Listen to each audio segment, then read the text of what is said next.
Goeiemôre, lekker om vanoggend saam met u te wees. Nou, ek wil vir jou 'n storie vertel wat gebeur het. Weet 'n pa het vir sy seun gaan kuier, hy werk in Kanada. En hy's 'n dokter daar, en soos wat goeie ouers maar doen, hulle gaan kuier vir hulle kinders.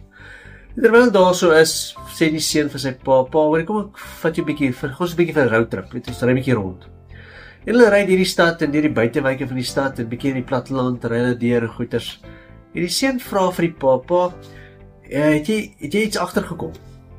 En die pa kyk rond en hy sê nie seker waarvoor moet hy nou kyk nie.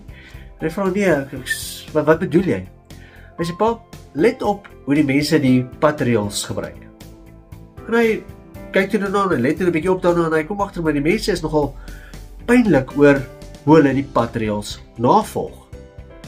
En hy sê ek sien die mense hou by die patreels. En hy sê ja, so ruk terug is daar 'n studie gedoen.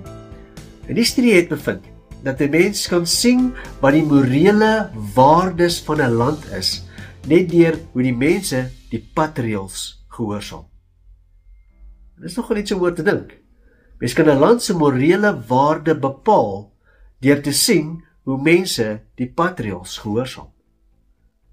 En Hosea 14 vers 2 sê hierdie woorde: het keer terug Israel na die Here jou God, want jy het deur jou sonde ver geval. Deur jou sonde het jy ver geval, jy het afvallig geraak. Nou, dis nie net 'n roep terug na hoe ons ons patreels gebruik, weet ons patreels reg gebruik, maar daar's 'n waarheid daaraan. Hoe ver het ons land geval? Moraal gewys. Hoe ver het ons land geval?